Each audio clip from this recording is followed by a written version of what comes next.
Oi, tudo bom? Eu sou a Sandra, Fox Concurseira.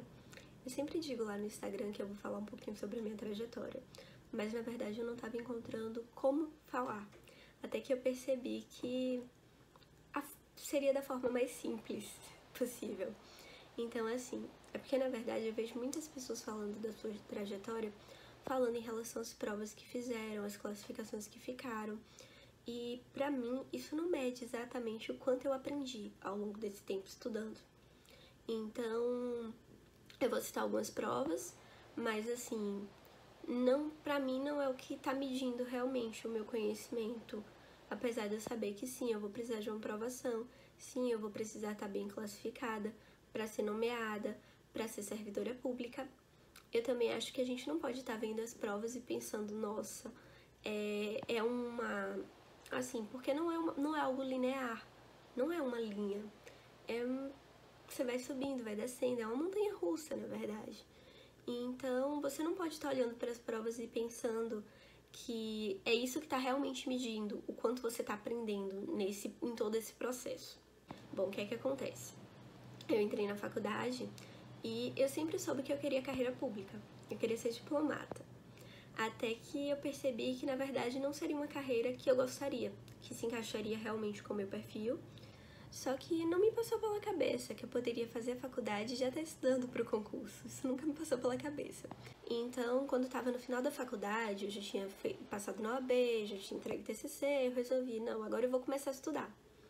Uma coisa que eu sinto bastante, que eu acho que eu deveria ter começado a estudar desde sempre. Eu realmente acho. E se você está começando a faculdade, se você tem a oportunidade, comece a estudar. Se você quer concurso, eu sugiro realmente, fortemente, que você comece a estudar. Porque o que foi que aconteceu comigo? Eu comecei a estudar para concurso da mesma forma que eu estudava na faculdade. Então eu comprei um cursinho, eu vi várias videoaulas, eu fazia meus resumos, só que eu não fazia a mínima ideia de que eu tinha que estar lendo a lei com muito mais frequência do que você lê para uma prova de faculdade. Eu não fazia a mínima ideia que eu tinha que estar fazendo várias e várias questões. Eu não sabia que eu tinha que estar revisando, porque na faculdade você tem 6, 7 matérias, você tem o semestre inteiro para estudar a família. E para um concurso não, para um concurso você vai ter em 3 meses que ver família, sucessões, parte geral de civil, contratos, tudo aquilo. E a faculdade é bem diferente. Então eu achava que eu teria todo o tempo do mundo, como era na faculdade, quando na verdade não foi assim. Então, eu fiz a minha primeira prova, que foi o TRF2 da segunda região. E o que foi que aconteceu? Eu acabei sendo classificada. Muito, muito, muito longe das vagas, mas eu fui classificada. O que sustentou a ideia que eu tinha de que estudando daquela forma que eu estava estudando, ou seja, vendo videoaula, fazendo meus resumos manuscritos, mas sem estar lendo a lei com afinco, sem estar fazendo questões, sem estar revisando, iria funcionar para o concurso público. E com isso eu continuei reproduzindo essa fórmula por mais ou menos mais 1 ano e meio.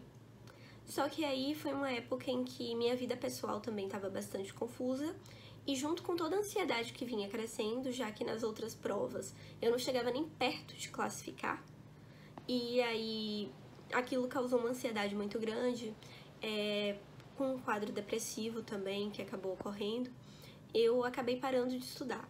Assim, nunca parei completamente, mas o que é que acontecia? Eu estudava 2 dias na semana e o resto da semana eu não tinha nem força para levantar da cama.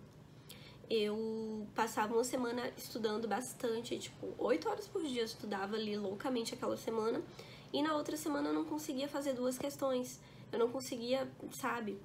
Então, assim, eu passei mais ou menos 1 ano nesse período.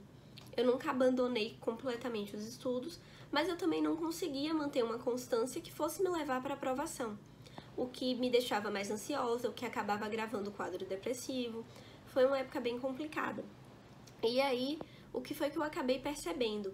Quando eu comecei a cuidar da minha saúde mental e, ao mesmo tempo, eu comecei a perceber e a parar com a ideia de que aquela fórmula que eu tinha iria funcionar nos concursos, e comecei a prestar atenção no que as pessoas que foram aprovadas estavam fazendo, eu percebi que eu tinha sim, que eu tenho condições de passar, e não só isso, que eu estava fazendo de uma maneira que não era correta e que eu tinha que consertar isso. E foi aí que eu comecei a incluir questões.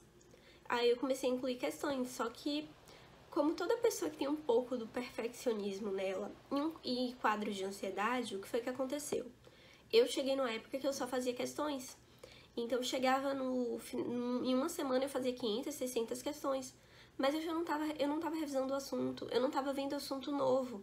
Então, isso me prejudicou também. Para você passar num concurso, você precisa de um certo equilíbrio em relação às formas como você estuda. Porque não adianta eu estar lendo a lei, somente lendo a lei o tempo todo e nunca fazer questão, porque vai chegar na prova e eu vou saber exatamente o que a letra da lei diz, mas eu não vou saber como a banca cobra. Também não adianta eu estar fazendo 2.000, 3.000 questões e nunca ter lido a lei, porque quando chegar na prova isso vai ser um déficit. Mas e aí o que foi que acabou acontecendo? Eu percebi isso, e aí agora todo o meu estudo ele é bem dividido. Assim, a forma como eu estudo hoje em dia é, eu vejo videoaula, eu continuo fazendo meus resumos manuais, porque é uma forma de estudo muito ativa para mim, diferentemente do PDF, que era uma forma de estudo muito passiva e que eu também tentei, mas que eu não conseguia focar por tanto tempo, porque pra mim era uma coisa muito passiva, eu estar ali, eu estar só marcando, não fazia com que eu focasse nem com que eu fixasse o conteúdo. Então, agora eu vejo a videoaula, eu faço meus resumos manuais, eu faço questões, eu leio a lei, eu reviso. Tudo do meu jeito, da minha forma, de uma forma que funciona pra mim. Apesar de ser com uma prova que eu vou alcançar o cargo público, o que é que acontece? Não é uma prova que mede todo o conhecimento que eu tive até aqui. Não vai ser uma prova que vai dizer todo o conhecimento que eu tive até aqui. Então não adianta eu estar dizendo, porque eu fiz o TRF2 e fui classificada, e aí porque depois a outra prova foi o TRE do Pernambuco e eu fui muito mal. Claro que eu fui muito mal, eu não estudei nem eleitoral, então imagina. E aí, concurseiro iniciante vai pra prova e dá. Claro que não dá. Enfim, mas assim, então, em resumo, minha trajetória foi essa. Eu comecei fazendo provas e acreditando que aquela fórmula antiga da faculdade funcionaria, e eu percebi que para o concurso a coisa tem que ser diferente, que você tem que estudar com mais estratégia. Bom, eu vou fazer uma série de vídeos para quem está iniciando ou até para quem está meio perdido, falando um pouco em relação à doutrina, às questões, lei seca, a revisão. Tô olhando para baixo porque é onde tá todas as anotações. E falando mais um pouco sobre todo esse mundo do concurso. Foi isso.